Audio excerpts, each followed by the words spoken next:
আলহামদুলিল্লাহ, অধ্যকার আজকের এই প্রোগ্রামের উপস্থিত হযরত বুজুর্গ ওলামায়ে কেরাম, মুরব্বিয়ান আযম, পর্দার অন্তরালে অবস্থানরত আমার সম্মানিত শ্রদ্ধেয় মা ও বোনেরা, বিশেষ করে আগামী দিনের জাতির দিকপাল, ভবিষ্যৎ জীবনে জাতির কান্ডারি, কলিজার টুকরা ছাত্র তরুণ যুবক বন্ধুগণ, আলোচনার শুরুতে আমার পক্ষ থেকে সকলকে আন্তরিক মোবারকবাদ, শুভেচ্ছা জানিয়ে আল্লাহ পাক রব্বুল ইজ্জত ওয়াল জালালের শাহী দরবারে শুকরগুজার হচ্ছি যে আল্লাহ আজকের এই মোবারক দ্বীনি জলসায় আমাদেরকে একত্রিত করেছেন। সবটুকুন ভালোবাসা, আবেগ, শ্রদ্ধাকে উজাড় করে শুকরগুজার হচ্ছি। সকলে পড়ছি আলহামদুলিল্লাহ। আরো জোরে পড়ি আলহামদুলিল্লাহ। খুব বেশি কথা নয়, কোরআনে কারীমের 19 নম্বর পারা 25 নম্বর সূরা আল ফুরকানের 65 নম্বর আয়াত থেকে আমরা কিছু তেলাওয়াত শুনেছি। আল্লাহ তাআলা এখানে কি বলেছেন, আমাদেরকে কি মেসেজ দিলেন, ইনফরমেশন দিলেন। এই সমাজ বিকারগ্রস্ত, এই সমাজকে, কলুষাচ্ছন্ন সমাজকে পরিশুদ্ধ করবার জন্য রব আমাদেরকে কি পথ বলে দিয়েছেন।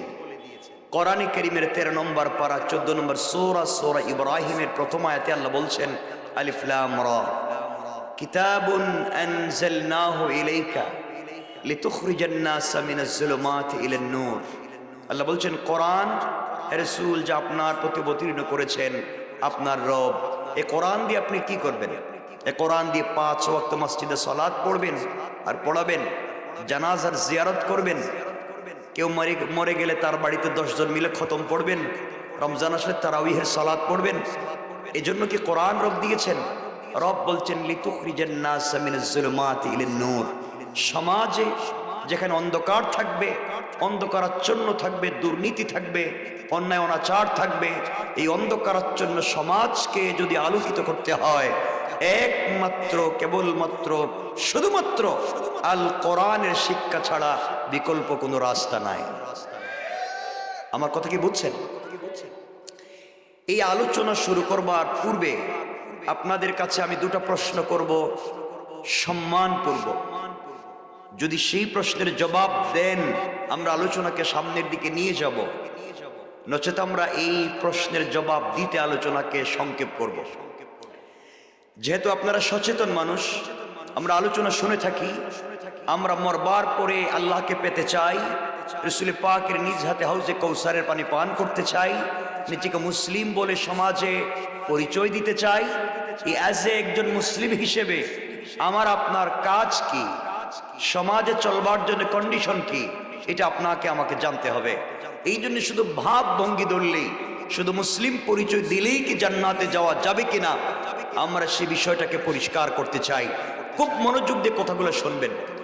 আপনাদের কাছে 1 নম্বর জিজ্ঞাসা, আপনারা যারা আমার সামনে বসেছেন সকলের কাছে 1 নম্বরের জিজ্ঞাসা, আপনারা সকলে মানুষ কি না বলা লাগবে। সকলে বলেন, সবাই বলেন। এটা বুঝলেন কেমনে যে আপনি মানুষই, অন্য কোনো প্রজাতির প্রাণী নয়, আপনি মানুষ? এটা বুঝলেন কেমনে? বলেন বলেন। কোরআনে কি আপনাদের কথা বলছে নাকি? আপনাদের কথা কি কোরআনে বলছে নাকি? এই যে অবস্থায় আপনারা আছেন, আপনারা মনে করতে পারেন আমাদের হাত আছে, পা আছে, পঞ্চ ইন্দ্রিয় আছে, নাক কান চোখ মুখ আছে, দেখতে মানুষের মতো মনে হয়, এই জন্য আমরা মানুষ। দেখতে মানুষের মতোই রব কোরআনে মানুষের যে কোয়ালিটি, কন্ডিশন, গুণ বর্ণনা করেছেন, যে আকার আকৃতি আর অবয়বের কথা বলেছেন, দেখতে মানুষের মতো। রব বলেছেন উলাইকা কাল আনআম, কিছু প্রাণী আছে, হাত আছে, পা আছে, পঞ্চ ইন্দ্রিয় আছে, দেখতে মানুষের মতো। রব বলেছেন উলাইকা কাল আনআম, এরা চতুষ্পদ জন্তুর মতো। বালহুম আদল, মাঝে মাঝে তার চাইতে আরো খারাপ। রব বুঝাতে চাইলেন হাত পা নাক কান চোখ মুখ থাকলেই মানুষ হয় না, যদি তার আদর্শ আর চরিত্র ঠিক না থাকে। আদর্শ আর চরিত্র যদি ঠিক না থাকে, তার চরিত্র আদর্শ তার দিলে যদি আল্লাহর তাওহীদ আর রাসূলের রিসালাত না থাকে, দেখতে মানুষের মতো মনে হতেও পারে, কিন্তু তার আদর্শ আর চরিত্র এই সমাজের কুকুরের চাইতেও আরো খারাপ। এর কারণ সমাজে আপনাদের এই বৃহত্তর জামালপুর এলাকায় যত কুকুর রাস্তাঘাটে পাওয়া যায়, তারা কি এই এলাকায় বাজারে চাঁদাবাজি করে? কথা বলতে হবে, করে? এই এলাকার কোন কুকুর কারো জায়গা জমি নিজের নামে বুয়া জাল দলিল করে? এই এলাকার কোন কুকুর মসজিদ মাদ্রাসার কেশের পয়সা মাইরা খায়? আপনাদের এলাকার কোন কুকুর গ্রামের বিচার করতে 500 টাকা খেয়েছে? তাহলে বিচার করতে পঞ্চায়েতের 500 টাকা খায় কুকুর না মানুষ? কথা বলেন, আবার বলেন। এলাকায় চাঁদাবাজি করে রাস্তার কুকুর না মানুষ? মাসুদ আর ঘুষের কারবার করে রাস্তাঘাটের কুকুর না মানুষ? তাহলে কুকুর যে কাজগুলা করে না, এই কাজ যেই মানুষ করে, এরপরেও যে সে নিজেকে মানুষ হিসাবে পরিচয় করে, রব বলেছেন এই সমাজে সে মানুষ হিসাবে নিজেকে পরিচয় করবার অধিকার নাই। কথা বুঝবেন কি বলতে চাই? বুঝেন, আগে বুঝেন। 2 নাম্বার প্রশ্ন, কথা বুঝবেন এরপরে উত্তর দিবেন। 2 নাম্বার প্রশ্ন, আমরা যারা বসেছি আমরা সকলে মুসলমান? বলে না কথা। আরে বাবা, কথা বলবেন তো বুঝবেন আপনিও, আমি বুঝবো যে বুঝাতে পারবো। আমি এখানে এসেছি সময় নষ্ট করে চলে যাব। কিয়ামতের দিনে রব আমাকে যদি বলেন তুমি ওখানে গিয়েছিলে, সময় নষ্ট করে কথা বলেছ, আমার কোন গোলাম তোমার কথা বুঝেনি, সময় নষ্ট করেছো কেন জবাব দাও। আমি বিপদগ্রস্ত হতে চাই না। না বুঝলে আবার বলবো, না বুঝলে আবার বলবো। এরপরও সকলেই কথা বুঝতে হবে, এবং আশা করছি বসলে সামনের কথা বুঝবেন, এবং সমাজ কত নোংরা তা আপনাদের কাছে পরিষ্কার হবে। এই নোংরা সমাজকে পরিশুদ্ধ করতে গেলে কোন ব্যক্তি কারো আদর্শ শুধুমাত্র সমাজে বাস্তবায়ন করলে হবে না। রব বলেছেন লাকাদ কানা লাকুম ফি রাসূলিল্লাহি উসওয়াতুন হাসানাহ। আসমানের নিচে জমিনের উপরে পুরা সৃষ্টির সকল অন্যায়কে দূরীভূত করে এক আল্লাহর তাওহীদ, এক রাসূলের রিসালাত শিক্ষা দিয়ে সকল মানুষকে যদি জান্নাতের পথে নিয়ে যেতে হয়, Old Testament, gospel, Bible, Gita, Ved, Tripitaka, কোন কিতাব, কোন তন্ত্র মন্ত্র দিয়ে এই সমাজের মানুষের পরিবর্তন করা যাবে না। সমাজের মানুষের চরিত্রের পরিবর্তন করতে হবে একমাত্র রাসূলের আদর্শের মাধ্যমে। তাহলে আপনারা বলেন সকলে মুসলমান? কথা বলেন প্লিজ। বুঝলেন কেমনে? বলেন, কথা তো বুঝতে হবে। বলেন মুসলমান কেমনে বুঝলেন? কিছু কয় না। এই যে নামাজ পড়ে রোজা করে কইছে, আর কিছু জানেন? কথাগুলা বুঝেন প্লিজ, বুঝেন। আপনারা মনে করতে পারেন আপনারা কালিমা পড়েছেন, আপনারা কালিমা জানেন, কালিমা বুঝেন, কালিমা পড়েছেন, এই জন্য আমি আপনি মানুষ, মুসলমান। আল্লাহর জাত ও সিফাতের শপথ করে বলছি, শুধু কালিমা জানলে বুঝলে পড়লেই মুসলমান হওয়া যায় না। যারা ইউনিভার্সিটিতে পড়েছেন, যারা ইউনিভার্সিটিতে পড়ছেন, আপনারা জানেন অনার্স থেকে শুরু হচ্ছে, আপনারা ভালো করেই জানেন যে Quranic science and Islamic studies একটা বিভাগ থাকে। ওখানে কোরআনকে থিসিস করা হয়, কোরআন অ্যানালাইজ করা হয়, কোরআন গবেষণা করা হয়, MA হয়, MPhil হয়, PhD ডিগ্রি নেয়, ডক্টর হয়। আমি জানতে চাই যারা অনার্স করে, গবেষণা করে, ডক্টরেট ডিগ্রি নেয় কোরআন হাদিসের উপরে, যারা কোরআন হাদিসের উপরে ডক্টরেট ডিগ্রি নেয়, তারা কম পড়ে না বেশি পড়ে? কথা বলা লাগবে। কম পড়ে না বেশি পড়ে? যারা কোরআন হাদিসের উপরে ডক্টরেট ডিগ্রি নেয় তারা কম বুঝছে না বেশি বুঝছে? আবার বলেন, আবার বলেন।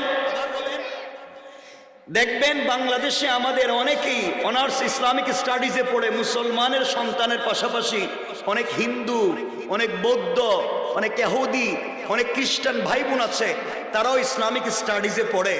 আপনাদের কাছে জানতে চাই, ইসলামিক স্টাডিজে পড়ে 4, 5, 10 বছর পরে যারা ডক্টরের ডিগ্রি নিছে, যদি হিন্দু হয়, বৌদ্ধ হয়, তারা মুসলিম বলে না কেন? আবার বলেন, তারা কোরআন হাদিস জানে না, বুঝে নাই, পড়ে নাই? তারা জানছেও, বুঝছেও, পড়ছেও, পিএইচডি করছেও, সবকিছু গবেষণা করছে, এরপরে মুসলমান নয় কেন? তাদের জানবার, বুঝবার, পড়বার সাথে নাই আল্লাহর তাওহীদ আর নাই রাসূলের রিসালাত। বুঝা গেল আল্লাহর তাওহীদ আর রাসূলের রিসালাত বিবর্জিত কোরআন সুন্নাহর গবেষণাও কাউকে মুসলমান বানাতে পারে? বলেন পারে? এখানে কে বলছেন আমরা নামাজ পড়ি এই জন্য মুসলিম? শুধু নামাজ পড়লেই পরিচয় দিয়ে জান্নাতে যাওয়া যাবে না। রব বলেছেন ফাওয়াইলুল লিল মুসাল্লিন, অনেক নামাজি আছে তার নামাজই তাকে জাহান্নামে নিয়ে যাবে, অনেক নামাজি ব্যক্তিকে তার নামাজই জাহান্নামে নিয়ে যাবে। আমার রাসূলের পিছনে অনেকেই সালাত পড়েছে, মাঝে মাঝে ইকামত দিয়েছে, রাসূলের দস্তারখানে খাবার খেয়েছে, রাসূলের মতো দাড়িও রেখেছে। তার ইন্তেকালের পরে রাসূল নিজের জুব্বা মুবারক খুলে তার কাফন দিয়েছেন। তার ইন্তেকালের পরে রাসূল নিজে তার জানাজায় শরীক হয়ে ইমামতি করতে চেয়েছেন। আল্লাহ বলেছেন পয়গম্বরে আরবি আপনার মুসল্লি, আপনার দস্তারখানের সাথী, আপনি তার জুব্বা দিবেন কবরে যাওয়ার জন্য। ইয়া রাসূলুল্লাহ, একটা নয় 100 জুব্বা দিয়ে আপনি তাকে কাফন দিতে পারেন, একবার নয় 1,00,000 বার আপনি তার জানাজার ইমামতি করতে পারেন, কিন্তু আমি রব তাকে জান্নাত দিব না। কি বুঝলেন? রাসূলের মুসল্লি হয়েও জান্নাতে যেতে পারতেছে না, রাসূলের জুব্বা নিয়েও জান্নাতে যেতে পারতেছে না, রাসূলের হাতে হাত লাগাইয়া রাসূলের প্লেটে বসে খেয়েও জান্নাতে যেতে পারতেছে না। অপরাধ, তার ভিতরে যা ছিল বাহিরে তা ছিল না, বাহিরে যা ছিল তার বিশ্বাস ভিতরে ছিল না, ভিতরে যা বিশ্বাস ছিল বাহিরে ছিল না, অর্থাৎ ভিতর বাহির মিল ছিল না। যাকে সহজে বলি আমরা মুনাফিক। মুনাফিক, তার ভিতরে যা বাহিরে নাই তা, বাহিরে যা ভিতরে নাই তা, ভিতর বাহির মিল নাই। রব বলেছেন আপনার মুসল্লি হলেও জাহান্নামে যাওয়া লাগবে। এই সমাজে অনেক লোক আছে, বাহিরে দেখতে তো অলিয়া উলিয়ার মতো মনে হয়, বাহিরে দেখতে তো আল্লাহওয়ালা মনে হয়, বাহিরে দেখতে তো ইসলামিস্ট মনে হয়, কিন্তু তাদের ভিতরকার চরিত্রের মুনাফিকি এই সমাজের কুকুরের চাইতে বেশি খারাপ। কথা বুঝলেন? কথা বলেন, বুঝলেন? কথা বুঝার চেষ্টা করবেন তো সামনে পরিষ্কার হবে। আপনারা মনে করতে পারেন হুজুর আমাদের তো দাড়ি আছে, এই যে আমরা দাড়ি দেখাইয়া দেখাইয়া জান্নাতে চলে যাব। মনে রাখবেন, এই ভাব ভঙ্গি ধরলেই হবে না, এটা দেখাইয়া দেখাইয়া জান্নাতে যাওয়া যাবে না। এই সমাজে বহুত হিন্দু আছে, হিন্দু ভাই যাদের মুখে আপনার আমার চাইতে লম্বা দাড়ি আছে। কথা বলে না কেন? আপনিও ভাব ধরছেন, হেও ভাব ধরছেন। আপনি বলবেন আমাদের তো সুন্দর সুন্দর পাগড়ি আছে, ওদের তো পাগড়ি নাই। এই দেশে যারা শিখদেরকে চিনেন, শিখেরা দেখবেন আপনার আমার চাইতে আরো সুন্দর ডিজাইন করা পাগড়ি পরে। কথা বলেন না কেন? দাড়িও আছে, পাগড়িও আছে। আপনি বলবেন হুজুর আমাদের তো লম্বা জুব্বা আছে, ওদের তো নাই। যারা ইহুদিদেরকে চিনেন ভালো করেই জানেন, এই পৃথিবীতে সব থেকে লম্বা জুব্বা, যেটা সব থেকে লম্বা জুব্বা ইহুদিরা পরে। কথা বলেন না কেন? সবই তো আছে। আপনি বলবেন হুজুর ওদের তো তাসবিহ নেই, আমাদের তো তাসবিহ আছে। যারা এই দেশের বৌদ্ধিস্টদেরকে চিনেন, বৌদ্ধ দেখছেননি সকালবেলা হাতে ছোট্ট একটা ব্যাগ নেয়, ব্যাগের ভিতরে হাত ঢুকায়, ওখানে তসবিহ পড়ে। বলেন দেখছেন? বলেন দেখছেন? তাহলে আমরা দেখাইয়া পড়ি আর তারা গোপনে পড়ে। ভাব আমি ধরছি না, হ্যাঁ ধরছে। কথা বলেন না কেন? তাহলে এই পৃথিবীর সকল মানুষের দাড়ি আছে, সকল মানুষের জুব্বা আছে, সকল মানুষের পাগড়ি আছে, সকল মানুষের তসবিহ আছে, তাদেরও আছে আমাদেরও আছে। সেও ভাব ধরছে, আমিও ভাব ধরছি। এই ভাব ভঙ্গি ধরলেই হবে না, বিতর্কের আদর্শ আর চরিত্র ঠিক করা লাগবে, তাওহীদ আর রিসালাত ঠিক করা লাগবে। আবু বকরও দেখতে মানুষ, আবু জাহালও দেখতে মানুষ। আবু বকরের দাম আছে, আবু জাহালের নাই।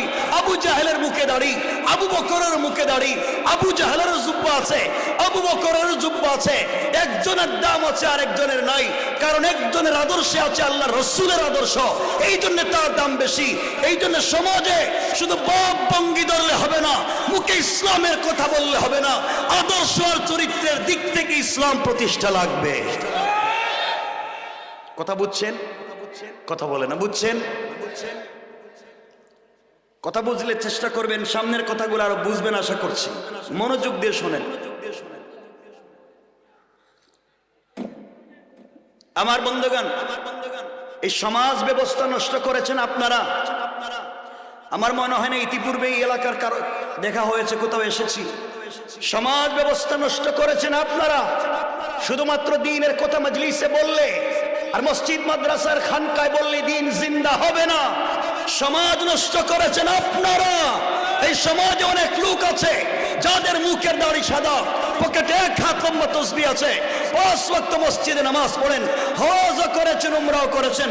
কসম রব্বে পাকের জাতের, এমন লোক আছে 5 ওয়াক্ত নামাজ পড়েও এলাকার সবথেকে বড় সুদের কারবারি। ঠিক কিনা? জোরে বলেন। আছে না নাই? বলেন আছে না নাই? যে সুদের কারবার করে, আল্লাহ বলছেন সে আল্লাহ এবং তার রাসূলের বিরুদ্ধে যুদ্ধের মতো অপরাধ করে। যে সুদের কারবার করে সে তার মায়ের সাথে জিনার মতো অপরাধ করে।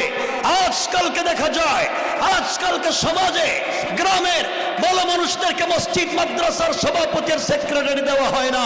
যারা এলাকার বদমাশ, যারা এলাকার চোর, যারা এলাকার চান্দাবাজ, অধিকাংশ সময় তারা মসজিদ মাদ্রাসার দায়িত্বশীল হয়ে যায়। কথা শোনেন, কথা তো শোনেন, আরে কথা শোনেন না, কথা কোন কেন অসুবিধা হইতেছে? আমি তো কিছু কই নাই, শোনেন।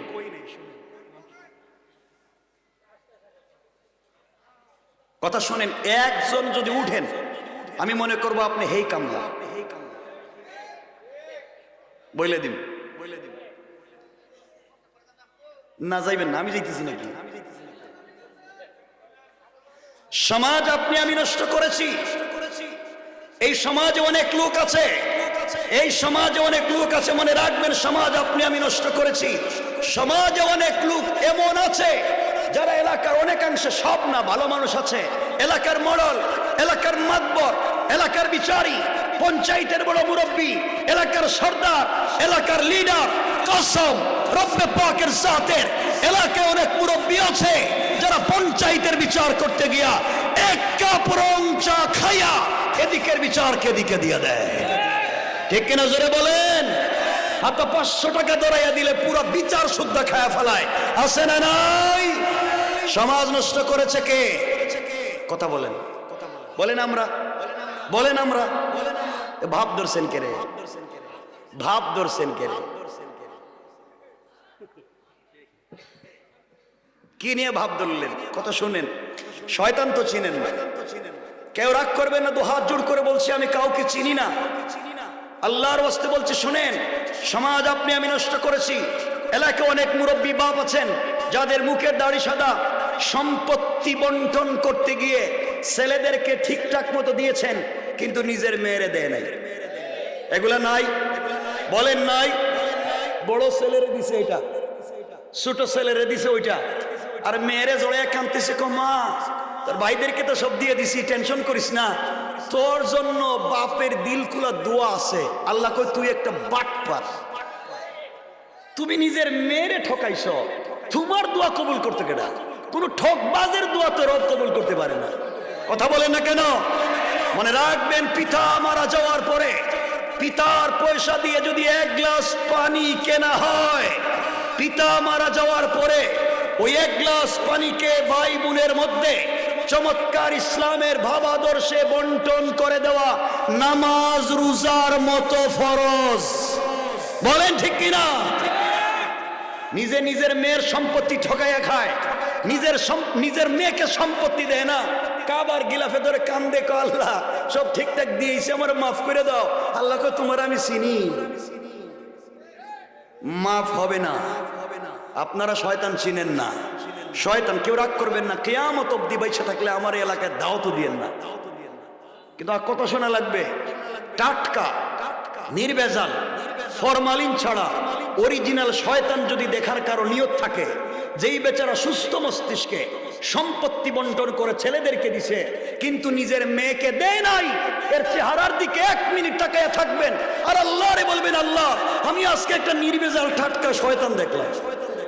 কথা বলেন, খারাপ লাগতেছে? হাত তুলে দেখান কার কার অসুবিধা হচ্ছে। চাচা হইতেছে নি?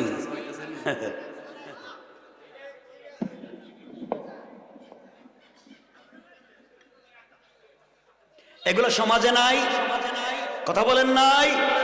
কেউ রাগ করবেন না বাবা, শোনেন, এই যে মসজিদের জন্য ভাইগুলা, ফরিদ ভাই সহ যারা এখানে আছে তারা মসজিদকে চমৎকার করতে চায়, আমাকে আগে বলেছেন হুজুর সহ